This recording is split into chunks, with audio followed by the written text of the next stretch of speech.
The most important thing is that you have a vision, that you have a goal. Because without that vision and without that goal, again, you're drifting around and you're never gonna end up anywhere. People don't become successful just by accident. You know, I mean, maybe the guy that found gold in California and started the gold rush, but don't count on that. That's the one in a lifetime kind of a situation. So you got to really have a specific goal, and to me, to have that vision that I want to be Mr. Universe, that I want to be the greatest bodybuilder of all time. That was a great vision, and that specifically to look like Reg Park and to be up there on that stage and to lift the trophy overhead and to win the championship over and over and over again. So that was a great goal. You have to have a goal. Now, it doesn't have to be that specific goal, but it has to have some goal. This is why I always recommend to people, sit down, take your time, and start thinking about, why do you want to work out? What is your goal? And that can be as crazy as it is. It could be, I want to impress girls. If that's your goal, so be it, but it motivates you. It could be that you're emulating a certain, bodybuilder or a certain football player, a certain boxer, whatever it is. Have those pictures put all over the wall like I did when I was a kid. I put pictures of Reg Park and of Sonny Liston, of boxers and of Ali and of powerlifters and weightlifters all over my bedroom, wall.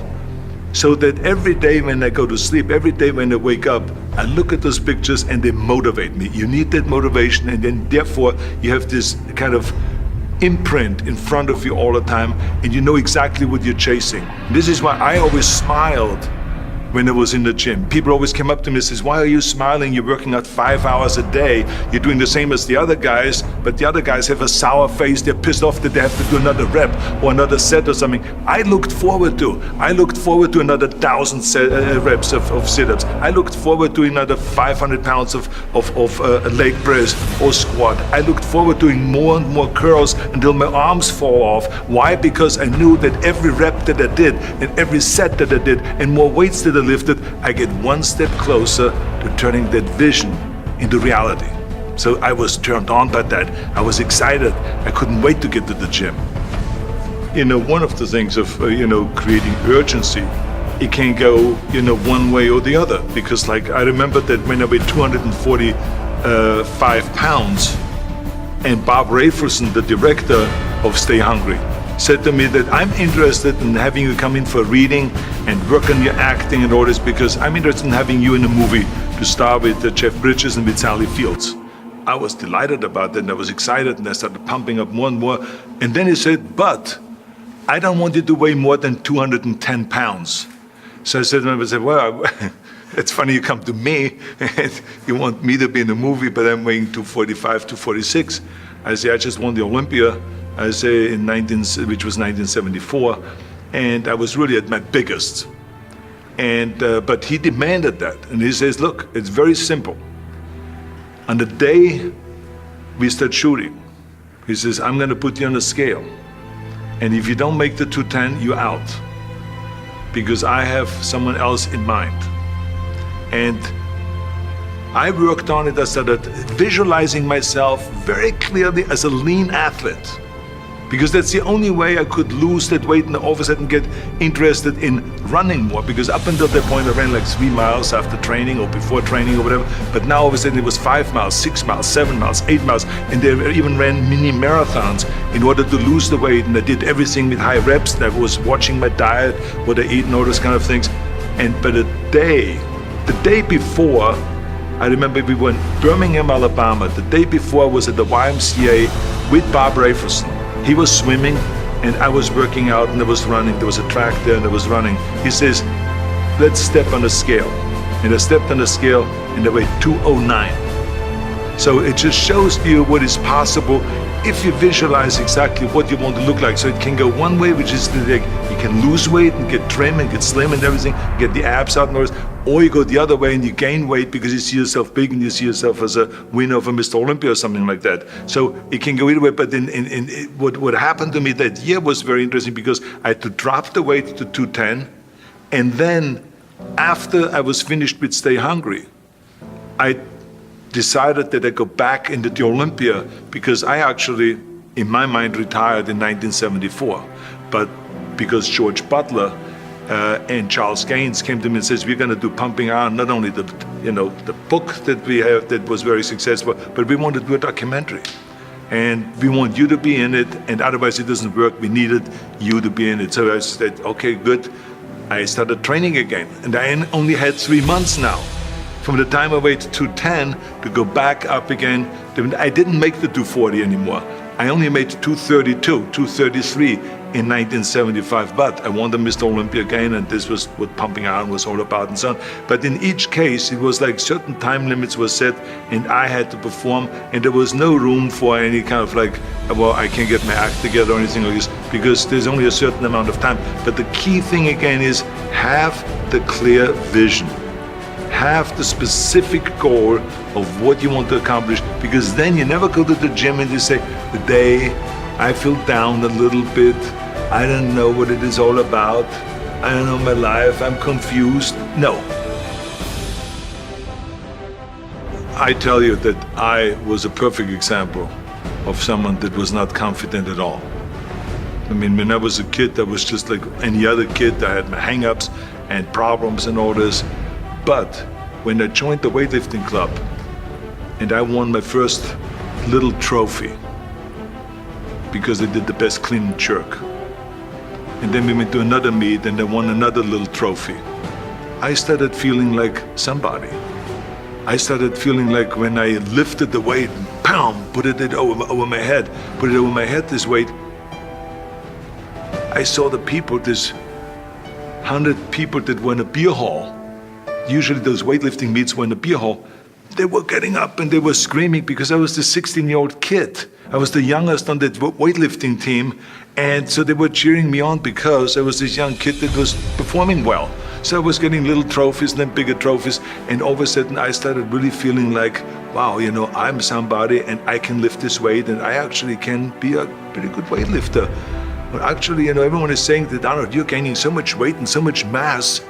I mean, you're gonna go far. I'm telling you, you could win the Austrian Championship in no time, and you could win the European Championship. I hope you're taking it seriously and all this. So I said to myself, wow, if everyone says that, I feel really good. So I started gaining confidence. So that's how it was. Then all of a sudden I won the Junior Mr. Europe, and then I won the Mr. Europe, and then second Mr. Universe. So by that time, now I was 19 years old.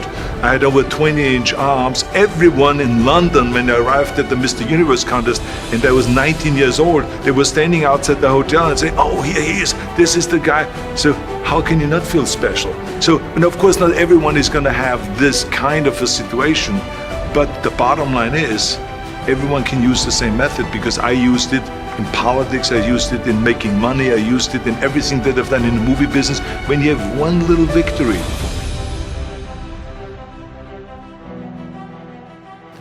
Well, for me, the most important thing always is to have a deadline. So when I, for instance, had a competition, and let's say the competition was in the middle of September, and it was now beginning of summer, so there was no more time to screw around. So there was the time now to get going on a diet, to get going with the training, to not slack off at all, because there was a deadline there. The day of the competition, I had to be in the best shape possible. And I knew that if I come to the competition and I lose because I did not schedule my training the proper way, or I didn't have the right frame of mind, or I didn't give everything, literally worked my butt off, I would be just so angry. So I never wanted to be in that situation. So this is why it was very important to pick that time and to say, this is when I have to be in top shape, then I work towards that. But it's not just with the competition. I mean, it's the same in the movie business. I mean, to me, it was always a big advantage when I said, okay, my movie starts on April 1, and I have now 3 months, so I have to get really in great shape. So you pick those times. It could also be that you have no movie and you have no Mr. Olympia or no Mr. America, no Mr. Universe coming up or any of those things. But you say to yourself, the summer starts in June. I'm gonna go to the beach in June, and at that time, I want to be in great shape. So that creates an urgency that makes you really start training hard and taking it seriously. Because if you don't have a specific plan, then you wander around. I mean, you can have, as I've told you many times, the best ship or the best plane in the world, but if you don't have a specific goal where you want to go and when you want to get there, you just drift around and you never get anywhere. So this is why it is so important to create that urgency and have a specific time when you want to be in shape. The simple truth is, if you don't have a vision, if you don't have a goal, if you don't see your future laid out in front of you, you're just floating around without a purpose. I always smiled when I worked, no matter how hard I worked. I always had a great time, no matter what I did. It didn't matter if it was in bodybuilding, or if it was in the movies, or if it was as governor. I remember in the pumping iron days, people ask me in the gym all the time, why are you smiling all the time? Why are you so happy? You have to lift 50 tons of weights.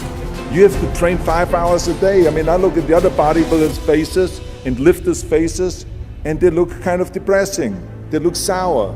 They're miserable that they have to lift weights. You don't look miserable, you look happy. And I tell them always, I say, I smile because I know exactly that every rep that I do, that every set that I do, every weight that I lift, I get one step closer to turning that vision of mine into reality and becoming that Mr. Universe. I could not wait to lift another 500 pounds in the squats. I could not wait to do another 1,000 sit-ups. I could not wait to do bench press and more curls until I couldn't move my arms anymore. Because I knew that every rep got me closer to standing on that stage as a champion.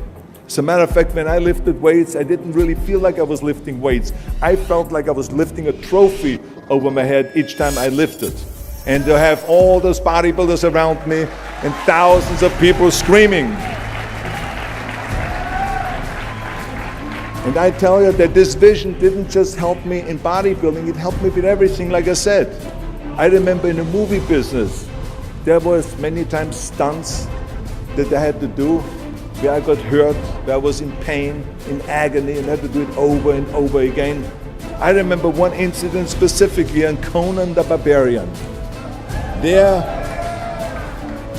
I was crawling on all four, on rocks, over rocks and gravel, holding my sword right in front of me. And as I was crawling, the camera followed me, and it was around 30 feet that I had to crawl on those rocks and this gravel. And eventually, after 10 takes, my elbows and my knees started bleeding and hurting. And the director came to me sheepishly and said to me, he says, do you mind if we do another take? I need a close-up of you. And I said to him, no, I don't mind at all. I said, go and do as many takes as you want. He says, no, I don't want to do that because I know you're in pain, you're bleeding. I said, no, I don't feel any pain. I said, the only thing I see is the finished scene. I see the finished scene of me crawling on all four with my sword in the front, crawling up and sneaking up behind Thulsa Doom, the main villain of the Conan movie that killed my parents, and rising up behind him and cutting his head off. That's what I see. So this is why, because I visualized that scene, this is why I did not feel that pain. I did not care if I was bleeding on my knees, because I know that pain is temporary, but the film is permanent. And I explained that to the director, so this is why I try to tell you, always discover your vision, and the rest will follow. Never ever think small. If you're going to accomplish anything, you have to think big. You have to go and shoot for the stars. The biggest challenge most people have is because they think small. And the reason why people think small and why they choose small little goals is because they're afraid to fail. They know that if you shoot for a big goal, then the chances of failing are very high. And they're afraid of failing. It's one of the most common things why people are frozen and why they cannot make a move in life, because they're scared of failing. I say to myself, hey, I'm not worried about failing because that's part of life. You're not gonna go and win everything. And how far can you fall? Look at this is the ground. That's as far as I can fall. And you know something? That the only time you really consider the failure is if you fall and you don't get up. But if you get up, you never consider the failure. So I never considered myself a failure. I always considered myself a winner, even though I fell every so often. But I always got up and I always moved forward. This is the important thing. I never had any patience, of course, for thinking small, because in German we have a saying, wenn schon, denn schon. And that means that if you do something, then go all out and do it well. And this was not just the case in bodybuilding. I didn't just want to be a bodybuilding champion. I wanted to be the greatest bodybuilder of all times. I wanted to have the most muscle, the most muscle of all times, the most definition. I wanted to win the most trophies, the most world championship titles. I just wanted to be the best. Nobody ever stumbled upon success by accident, except maybe the guy who found gold in California. But don't ever think that you can be that guy. I mean, you never want to fail because you didn't work hard enough. I always believed no stone unturned. Work your butt off. That's what I always believed. No matter what you do, work, work, work. I remember Muhammad Ali, one of my great heroes, had a great line in the 70s when he was asked, how many sit-ups do you do? He said, I don't know, because I start counting only when it starts burning. When it starts burning, that's when it starts counting. You see, that's what makes you a champion. It doesn't matter in what area you're in. No pain, no gain. The bottom line is one of my rules, which is work your butt off. If you don't apply that rule, all the other rules won't mean anything. I mean, it drives me absolutely nuts when people say, I don't have time to work out. Haven't you heard that many times? I don't have time to work out, or I have worked so hard all day, I'm tired, I cannot work out anymore. Or I cannot read another book, or I cannot improve myself, or I don't have time, or I work so hard that I cannot really improve my business, or I cannot grow as a person, or any of those things. What the hell are we talking about here? I mean, the day is 24 hours, you sleep 6 hours, so you have 18 hours left. I mean, I know there's some of you out there that say, well, wait a minute, I sleep actually 8 hours, but that's just sleep faster, okay? Listen, when I came to the United States, I remember that I trained 5 hours a day, every day, and I was managing a construction business, and I was a bricklayer, and I went to college also, and I took acting classes from 8 o'clock at night to 12 o'clock midnight. All of that in one day. Every day I did that. I did not worry about it. I knew that I had 24 hours and I didn't want to waste one single hour, because I believe of what Ted Turner said, who is one of the great entrepreneurs who started CNN and so on. He said, early to bed, early to rise, work like hell and advertise. So that's what I believe. Just remember, you can't climb that ladder of success with your hands in your pockets. You must work your ass off. It's that simple. Don't just take, give something back. Leave your mark on the world. I believe that we all have an obligation to do something for our community, something for our state, something for our country. We must serve a cause that is greater than ourselves, because we all know that in the end we will be judged not by how much we made, but by how much we give. Ever since America greeted me with open arms, I've had this sense of responsibility, and I felt obligated to give something back to America.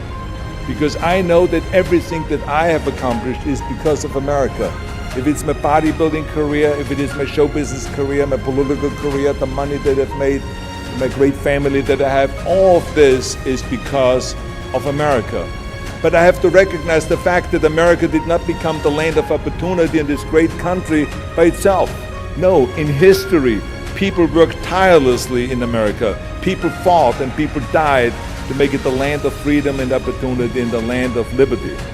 So now it is our responsibility, if we want to keep it the #1 country in the world, to work for that and to give something back to that country. And it doesn't matter if you're in America, or if you're in Australia, or if you're in China, or if you're in Japan, or in Italy. It is the same thing. You all have to give something back to your country, no matter where you're from.